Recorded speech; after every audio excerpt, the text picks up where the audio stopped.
ನಿದ್ರೆ ಇದ್ದಡೆಯಲ್ಲಿ ಬುದ್ಧಿ ಎಂಬುದಿಲ್ಲ ನೋಡ, ಕಾಯಕ ಒಂದೆಸೆ ಜೀವ ಒಂದೆಸೆ ಗುಹೇಶ್ವರ ಲಿಂಗ ತಾನೊಂದೆಸೆ. ನಿದ್ರೆ ಇದ್ದಡೆಯಲ್ಲಿ ಬುದ್ಧಿ ಎಂಬುದಿಲ್ಲ ನೋಡ, ಕಾಯಕ ಒಂದೆಸೆ ಜೀವ ಒಂದೆಸೆ ಗುಹೇಶ್ವರ ಲಿಂಗ ತಾನೊಂದೆಸೆ. ಸಾಮಾನ್ಯವಾಗಿ ನಾವು ನಿದ್ರಿಸುವಾಗ ದೇಹ ಬುದ್ಧಿಗಳು ದೇಹ ಜೀವಿಗಳು ಬೇರೆ ಬೇರೆಯಾಗಿ ಬಿದ್ದಿರುತ್ತವೆ. ಮಲಗಿರುವಾಗ ನಮಗೆ ಅರಿವೆಂಬುದು ಇರಲು ಸಾಧ್ಯವೇ ಇಲ್ಲ. ಆಗ ಯಾರು ನಮಗೆ ಏನು ಮಾಡಿದರೂ ಗೊತ್ತಾಗುವುದಿಲ್ಲ. ಹಾಗಾಗಿ ಇದು ಒಂದು ಅಜ್ಞಾನ ಸ್ಥಿತಿ. ಹಾಗಾಗಿ ಅಲ್ಲಮರು ಇಲ್ಲಿ ನಿದ್ರೆ ಇರುವ ಸ್ಥಳದಲ್ಲಿ ಬುದ್ಧಿ ಎಂಬುದು ಇರುವುದಿಲ್ಲ, ದೇಹ ಒಂದು ದಿಕ್ಕಿಗೆ ಬಿದ್ದಿರುತ್ತದೆ, ಜೀವ ಒಂದು ದಿಕ್ಕಿಗೆ ಬಿದ್ದಿರುತ್ತದೆ ಎಂದು ಹೇಳುತ್ತಾರೆ. ಇಂತಹ ಅಜ್ಞಾನಿಗಳಿಗೆ ಗುಹೇಶ್ವರ ಲಿಂಗ ಮತ್ತೊಂದು ದಿಕ್ಕಿನಲ್ಲಿರುತ್ತದೆ ವಿನಃ ಅದು ಅವರಿಗೆ ಸಿಗಲು ಸಾಧ್ಯವಿಲ್ಲ ಎನ್ನುತ್ತಾರೆ. ಸಾಮಾನ್ಯವಾಗಿ ನಮ್ಮ ದೇಹ ಮನಸ್ಸುಗಳು ಆರೋಗ್ಯವಾಗಿ ಇರಬೇಕಾದರೆ ನಾವು 7-8 ಗಂಟೆಗಳ ಸುಖವಾಗಿ ನಿದ್ರಿಸಬೇಕು ಎಂದು ವಿಜ್ಞಾನ ಹೇಳುತ್ತದೆ. ಆದರೆ ಆಧ್ಯಾತ್ಮಿಕ ಲೋಕದಲ್ಲಿ ನಿದ್ರೆ ಎಂಬುದು ಅಜ್ಞಾನದ ಸಂಕೇತ. ಜ್ಞಾನಿಗಳು ಅಂದರೆ ಪರಿಪೂರ್ಣ ಜ್ಞಾನವನ್ನು ಬುದ್ಧತ್ವವನ್ನು ಪಡೆದು ಜನರು ನಿದ್ರಿಸುವ ಅವಶ್ಯಕತೆ ಇರುವುದಿಲ್ಲ. ಅವರು ಮಲಗಿದ್ದಾಗಲೂ ಎಚ್ಚರವಾಗಿಯೇ ಇರುತ್ತಾರೆ.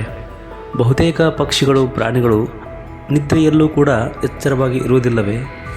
ಹಾಗೆಯೇ ಬಹಳಷ್ಟು ಪ್ರಾಣಿ ಪಕ್ಷಿಗಳು ಅಪಾರವೆನಿಸುವಷ್ಟು ಸಂವೇದನಾಶೀಲವಾಗಿರುತ್ತವೆ. ಅವುಗಳಿಗೆ ಭೂಕಂಪ, ಸುನಾಮಿ ಮುಂತಾದ ಪ್ರಾಕೃತಿಕ ಏರುಪೇರುಗಳು ಬಹುತೇಕ ತಿಳಿಯುತ್ತವೆ.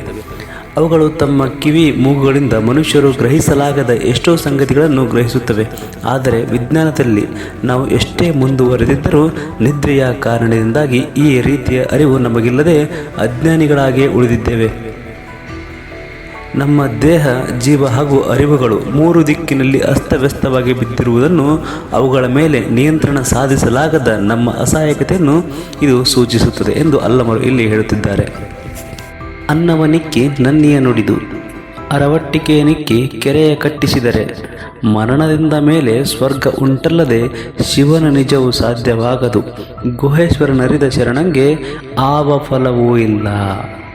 ಅನ್ನವ ನಿಕ್ಕಿ ನನ್ನಿಯ ನುಡಿದು, ಅರವಟ್ಟಿಕೆ ನಿಕ್ಕಿ ಕೆರೆಯ ಕಟ್ಟಿಸಿದರೆ, ಮರಣದಿಂದ ಮೇಲೆ ಸ್ವರ್ಗ ಉಂಟಲ್ಲದೆ ಶಿವನ ನಿಜವು ಸಾಧ್ಯವಾಗದು, ಗುಹೇಶ್ವರನರಿದ ಶರಣಂಗೆ ಆವ ಫಲವೂ ಇಲ್ಲ.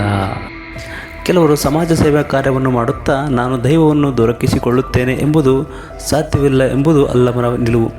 ಜನರಿಗೆ ಅನ್ನದಾನ ಮಾಡಿ, ರಸ್ತೆಗಳಲ್ಲಿ ನೀರು, ಮಜ್ಜಿಗೆ, ಪಾನಕ ಕಟ್ಟೆಗಳನ್ನು ಸ್ಥಾಪಿಸಿ, ಊರುಗಳಲ್ಲಿ ಕೆರೆ ಕಟ್ಟಿಸಿ, ಸತ್ಯವನ್ನೇ ನುಡಿಯುತ್ತಾ ಬದುಕಿದರೆ ಆ ವ್ಯಕ್ತಿ ಸತ್ತ ನಂತರ ಸ್ವರ್ಗವನ್ನು ಸೇರಬಹುದಷ್ಟೇ.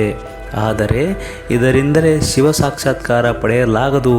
ಏಕೆಂದರೆ ಇಂತಹ ಕೆಲಸಗಳಲ್ಲಿ ನಮ್ಮನ್ನು ನಾವು ಅಹಂಕಾರ ಬೆಳೆಸುತ್ತವೆ. ನಾನು ದಾನಿ ಎಂಬ ಭಾವವನ್ನು ಗಟ್ಟಿಗೊಳಿಸುತ್ತದೆ.